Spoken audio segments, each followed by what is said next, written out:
বাড়ির বাইরে থাকার কারণে আসর মাগরিব কাজা হয়ে যায়, এখন এশার ওয়াক্ত হয়ে গেলে কোনটা আগে আদায় করব? বাহিরে থাকার কারণে ফরজ নামাজ কাজা হয়ে যায় কেমনে ভাই? হ্যাঁ, বাসে জ্যামে পড়ছেন তো নেমে যাবেন। আমি একবার ছাত্র জীবনে মাদ্রাসায় পড়ি, তখন বাসে যাচ্ছি, দূরপাল্লার বাসে, ফজরের নামাজের টাইম চলে যাচ্ছে। ড্রাইভার সাহেব যে বললাম, ভাই গাড়িটা একটু থামাবেন, আমি নামাজটা পড়বো। কয়েক গাড়িতে নামাজ পড়ে নেন, গাড়িতে নামাজ হয়। আমি কই ভাই উজু করা লাগবে না, নাইট কোর্স, রাতভর গাড়িতে ছিলাম, সকালে ফজর পড়বো, উজু করবো না, ঘুমাইছি গাড়িতে। বলে যে জানলা দিয়ে পানি দিয়ে উজু করে ফেলান বা তায়াম্মুম করেন, জায়েজ আছে। চিন্তা করলাম কত বড় মুফতি, সুবহানাল্লাহ, এমন কোনো মাসালা নাই যেটার উত্তর তার কাছে নাই। হ্যাঁ, উজু লাগবে না, তায়াম্মুম লাগবে সেটা বলে দিচ্ছে। নামাজ দাঁড়ায় না, বৈশা সিটে বৈশা, কেবলা কোনটা লাগবে না লাগবে সাথে সাথে উত্তর। বাপরে বাপ, এ তো অনেক বড় মুফতি। চিন্তা করলাম, আল্লাহ এই মুফতির হাত থেকে তুমি আমার রক্ষা করো মাবুদ। নামাজের টাইম চলে যাচ্ছে, এদিকে মুফতির ফতোয়া থামতেছে না। আমি আবার ছোট মানুষ, মাদ্রাসায় পড়ি, খুব টেনশনে পড়ে গেছি, আল্লাহ কি একটা বিপদ, কি করি। তখন বন্যা চলছে দেশে, বন্যার পানি আমি দেখতে পাচ্ছি রাস্তার দুই পাশে বিলের পানি থই থই করে, দূরপাল্লার বাস ঢাকা থেকে যশোর যাচ্ছে। তো আমি দুই পাশে যখন পানি দেখলাম, বললাম ভাই একটু থামাইলে, ভাই পাশেই পানি আছে ভাই, আমার 2 মিনিট লাগবে পানিতে উজু করতে, আর আমি ফরজ 2 রাকাত পড়বো, শুধু দৌড় দিব ভাই। কোথায় কি আর কথা শুনে, আরে ভাই বেশি পেন করেন না, বসেন আপনি। এমনি ফেরিঘাটে জ্যামে দেরি হয়, আবার আপনি এখানে কাহিনী করতে আসছেন, দাঁড়াবেন আসে। আমি আল্লাহ আমার ফজর নামাজ নষ্ট হয়ে যাবে আজকে, খুব মনে মনে ইস্তেগফার করতেছি, কি করবো। একটু পরে দিকে হঠাৎ করে গাড়ি থামছে। আমি বললাম কি ভাই, কোনো সমস্যা? বসেন সিটি বসেন, সামান্য একটু অসুবিধা হয়েছে। হ্যাঁ, আমি মনে অনেকে চান্দু আর বসতেছি। আমি লাভ দিয়ে নাইমা বিলের থেকে উজু করে উঠা একদম গায়ের সামনে আল্লাহু আকবার করে কেবলার দিকে দাঁড়িয়ে গেছে, যে উঠে দিলাম, আমার গার উপর উঠে দাও। আলহামদুলিল্লাহ আমি নামাজ কালাম করে সুন্দর করে সিটে যা বসছি, দেখি তার গাড়ি এখনো ঠিক হয় নাই। বললাম মুফতি সাহেব গাড়ি ঠিক হয়েছে? না হুজুর এই তো আর একটু বাকি। আমি তো আর 1 ঘন্টা বাকি হইলে আর দুঃখ নাই, আমার নামাজ হয়ে গেছে আলহামদুলিল্লাহ। বহু মানুষ আছে আমি দেখছি, নামাজি মানুষ গাড়িতে সফরে গেলে নামাজ পড়ে না, মানে সাহস করে বলে না। অনেক নামাজি মানুষ আছে। আপনার উঠার সময় হিসাব করা উচিত, ড্রাইভারের সাথে চুক্তি করা উচিত, ভাই আমি তোমার গাড়িতে উঠবো, যাবো, আমাকে কিন্তু নামাজের ছুটি দিতে হবে, নামাজের সুযোগ দিতে হবে। এবং অনেকে আছে দেখি ট্রেনে নামাজ পড়ে না, বিমানে নামাজ পড়ে না। আরে বিমানে আমি জেদ্দা থেকে আসতেছি, ওমরার যাত্রী, হজের যাত্রী, হজের সফরও দেখছি, ওমরার সফরও দেখছি, যে সব টাক মাথা, মানে সব ওমরা করে আসতেছে। তো সব চুলচাচা মানুষ ওমরা করে আসতেছে, মাশাআল্লাহ, নামাজের রক্ত চলে যাচ্ছে, দেখি সব দিব্যি ঘুমাইতেছে। কিছু কিছু চাচা আছে দেখি যে পান খাইতেছে বিমানের ভিতরে, নামাজের টাইম চলে যাচ্ছে। বললাম চাচা নামাজ পড়ছেন?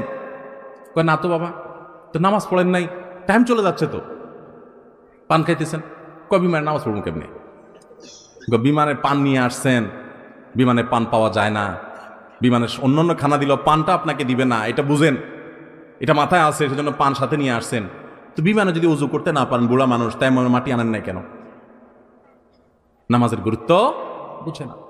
ভাইরা আমার, নামাজ কি জানেন? ওমর ফারুক রাদিয়াল্লাহু তাআলা আনহু ফজরের নামাজে ছিলেন।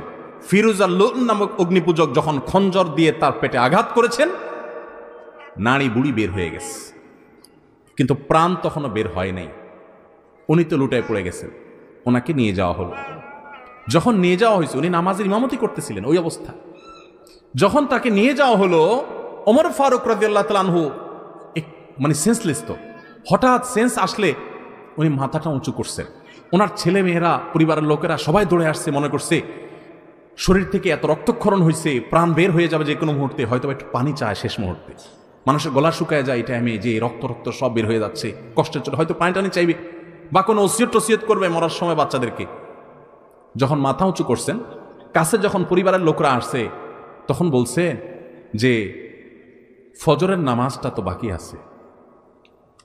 যে মানুষগুলো জামাতে নামাজ পড়ছিল তাদের নামাজের কি হচ্ছে আর আমার নামাজের কি হচ্ছে, নামাজ নিয়ে চিন্তা এবং প্রশ্ন, রু বের হয়ে যাচ্ছে। তখন আমাদের প্রিয় নবী সাল্লাল্লাহু আলাইহি ওয়াসাল্লাম জীবনের শেষ ওসিয়ত, শেষ উপদেশ, আসসালাহ আসসালাহ ওয়া মা মালাকাত আইমানুকুম, ও দুনিয়ার মানুষ, নামাজ নামাজ খেয়াল রাখিও।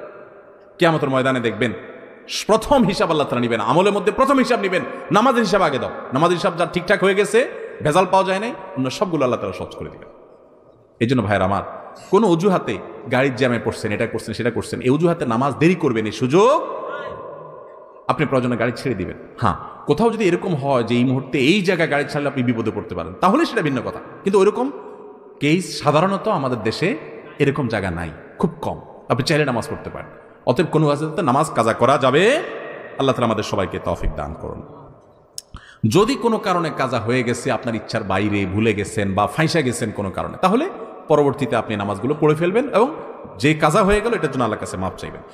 মসজিদের মাইকে কোনো হারানো বিজ্ঞপ্তি দেওয়া যাবে কিনা? মসজিদে হারানো জিনিসের বিজ্ঞপ্তি দেওয়া জায়েজ নেই। আপনারা জানেন, আবু দাউদের বর্ণিত একটা হাদিস আছে, নবী সাল্লাল্লাহু আলাইহি ওয়াসাল্লাম বলেছেন, মসজিদে কেউ যদি দাঁড়ায় যদি বলে, ও ভাইরা আমার অমুক জিনিসটা হারাইছে, আপনারা কেউ পাইলে দিয়েন, সুন্নত হইল তার জন্য বদদুয়া করা। কি বদদুয়া করবেন? লা রাদ্দাল্লাহু আলাইক, আল্লাহ তাআলা তোমার জিনিসটা তোমার ফেরত না দেখ। তুমি আল্লাহর ঘরে আসছো ঘোষণা দেওয়ার জন্য হারানো জিনিসের, এটা হারানো জিনিস ঘোষণা দেওয়ার জায়গা, দুনিয়ার ধান্দা করার জায়গা মসজিদ না, এটা ইবাদতের জায়গা। মসজিদের বাইরে গিয়ে দাঁড়ায় বলতে পারেন, ভাই মুসল্লিরা আমার অমুক জিনিস হারাইছে, কেউ পাইলে দিয়ে। এই জন্য মসজিদে হারানো জিনিসের ঘোষণা দেওয়া জায়েজ নাই, হারাম না, জায়েজ। জানাজা শেষে মাটি দেওয়ার পর হাত তুলে মুনাজাত করার কোনো দলিল আছে কিনা? হ্যাঁ ভাই, এই জায়গায় হাত তুলে দোয়া করার দলিল আছে। নবী করিম সাল্লাল্লাহু আলাইহি ওয়াসাল্লাম নিজে আমল করেছেন। জানাজা শেষে যখন মৃত ব্যক্তিকে দাফন করবেন, জানাজার নামাজের পরে হাত তুলে দোয়া করা না, জানাজার নামাজটাই তো দোয়া, এরপর আবার কিসে হাত তুলে দোয়া? এরপর কবরে নিয়ে মুর্দাকে দাফন করছেন, দাফন শেষ। এবার যারা দাফন কাজে শরীক হয়েছেন সবাই কেবলামুখী হয়ে আল্লাহর কাছে প্রত্যেকে যার যার মতো, প্রত্যেকে আলাদা আলাদা করে যার যার মতো আল্লাহর কাছে দোয়া করবেন মুর্দার জন্য। কি দোয়া করবেন? নবী সাল্লাল্লাহু আলাইহি ওয়াসাল্লাম বলেছেন, সালু লি আখিকুমুত তাসবীত ইস্তাগফিরু লি আখিকুম ওয়াসালু লাহুত তাসবীত আও কামা ওয়ারাদ ফিল হাদিস।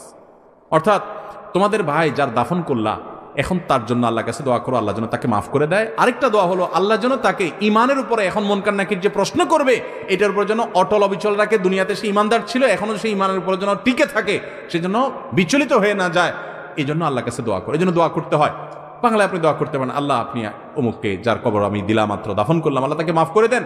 আর তিনি দুনিয়াতে যেরকম ইমানদার ছিলেন, এখন মুনকার নাকির প্রশ্নের জবাবেও আপনি তাকে ইমানের উপরে টিকে থাকার তৌফিক দান করবেন। এই দোয়া হাত তুলে করাও নবী সাল্লাল্লাহু আলাইহি ওয়াসাল্লাম দ্বারা সাবিত এবং প্রমাণিত, কেবলামুখী হয়ে। এই জন্য এটা সুন্নাত এবং এটা করবেন। আমরা অনেকে জানাজা পড়ার ফজিলত জানি, দাফন করার ফজিলত জানি না। আপনি জানেন জানাজা পড়লে যেই পরিমাণ সওয়াব হয়, জানাজার পর মুর্দার লাশের পেছনে পেছনে যায়া কবরস্থানে দাফন হওয়া পর্যন্ত অপেক্ষা করা, এটার মাধ্যমে ঠিক তার সমপরিমাণ সওয়াব পাওয়া যায়। ম্যাক্সিমাম মানুষ জানাজা পড়ে চলে আসে, কবরস্থান পর্যন্ত যায় না, এটা যাওয়া উচিত, সুন্নাহ।